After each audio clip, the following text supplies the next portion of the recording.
शर्म आती है आपको? या ये नौकरी लगते ही आपने शर्म बेच खाई? देखिए, पहले आप तमीज से बात कीजिए। हम लोग यहाँ खाली नहीं बैठे हैं, और मैंने आपको परसों आने को कहा था ना। देखिए मैडम, आपने मुझे 2 दिन पहले परसों आने के लिए कहा था, और उस हिसाब से आज परसों है। आज काम नहीं हो पाएगा, आप कल आइए। समझ गया मैं। क्या क्या समझ गया? आपकी नजर एक बुजुर्ग आदमी की पेंशन के पैसों पर है। उस पेंशन को बहाल करने के लिए आप रिश्वत लेना चाहती हैं ना? देखिए, मैं अभी सिक्योरिटी को बुला के आपको यहाँ से बाहर निकलवा सकती हूँ सर। कमाल है, आप तो मेरी उम्र का लिहाज तक नहीं कर रही हैं।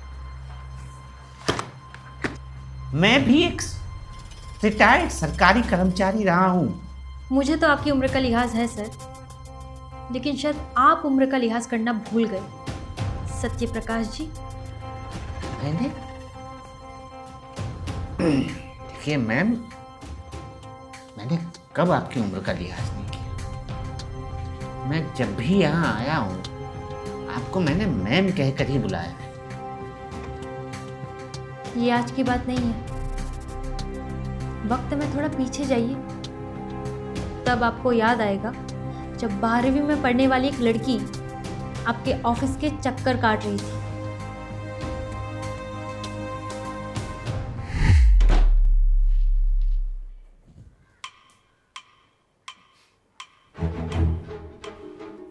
भूमि, तुम फिर आ गई? पिछली बार तो तुम बड़े गुस्से में गई थी कि मम्मी को लेके आऊंगी। वो पापा के जाने के बाद मम्मी की तबीयत बहुत ख़राब रहती है, इसलिए मुझे आना पड़ता है। अब तो मम्मी को लाना ही पड़ेगा, क्योंकि पीएफ का पैसा उसी को मिलता है जो नॉमिनी होता है, और नॉमिनी तुम्हारी मम्मी है। तो जब तक मम्मी नहीं आएगी काम नहीं हो पाएगा। पर सर, सारे कागज़ों पर तो मम्मी के साइन हो गए हैं। अगर अब भी कोई कागज़ बचा है तो आप बता दीजिए, मैं घर से साइन करवा के ले आऊँगी। कौन सी क्लास में पढ़ती हो? 12वीं में। जबान तो ऐसे चला रही है जैसे ग्रेजुएशन कर लिया हो। बॉयफ्रेंड है? जी? बॉयफ्रेंड मतलब घर में कोई मर्द है, आदमी? क्योंकि मैं तुमसे सारी बातें नहीं कर सकता। प्लीज़ सर, बात को समझिए। मेरे घर में पैसों की बहुत तंगी चल रही है। हमारे तो रिश्तेदार भी बहुत दूर दूर रहते हैं। पूरे वक्त पे कोई साथ नहीं है। माँ की दवाई का खर्चा, घर का खर्चा, और मेरी स्कूल की फीस। अगर मैंने वक्त रहते स्कूल की फीस जमा नहीं की तो वो लोग मुझे एग्जाम में नहीं बैठने देंगे सर।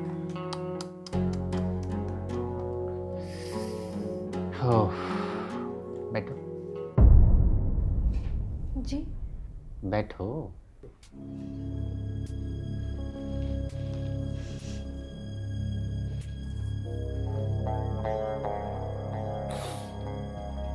कितनी है तुम्हारी स्कूल की फीस? मैं भरता हूँ। आप मेरे स्वर्गीय पिता का पीएफ रिलीज कर दीजिए, फीस हम खुद भर लेंगे। यही प्रॉब्लम है तुम आज की पीढ़ी में, बात को समझते नहीं हो, बस बोलने लगते हो। बॉयफ्रेंड तो होगा तुम्हारा।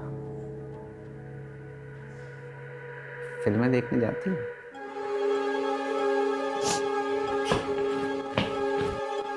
अरे कहाँ जाओगी? लौट कर तो यहीं आना होगा।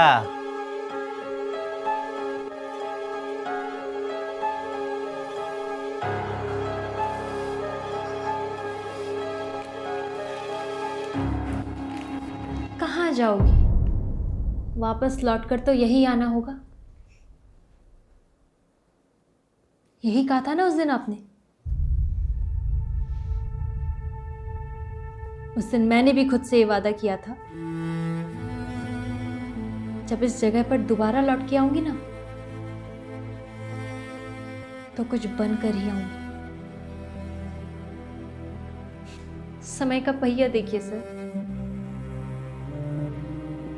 उस वक्त जहां मैं थी वहां आप हैं, और जहां आप थे वहां मैं। भूमि, मैं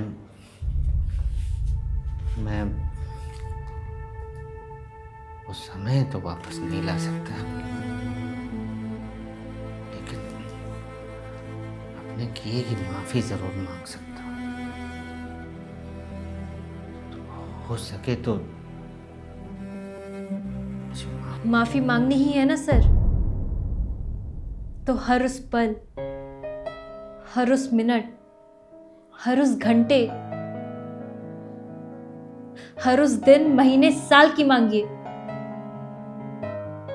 जिनमें मेरा भरोसा ईमानदारी से उठता चला गया। मेरे पिता एक ईमानदार कर्मचारी थे।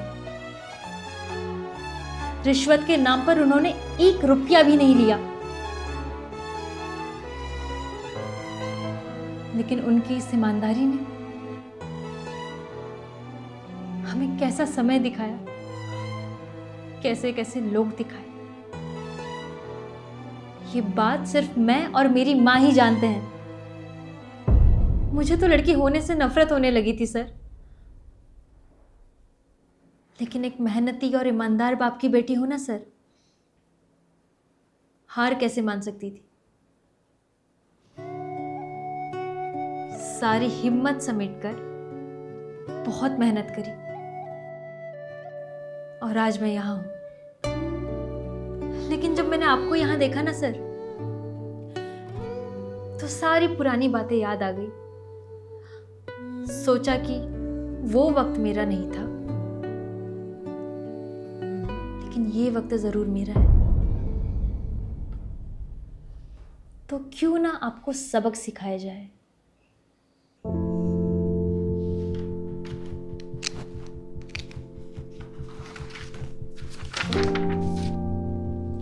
आपकी रुकी हुई पेंशन का काम हो चुका है।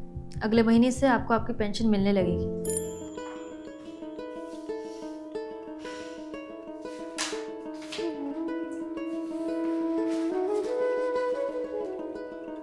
Thank you. अब आप यहाँ से जा सकते हैं।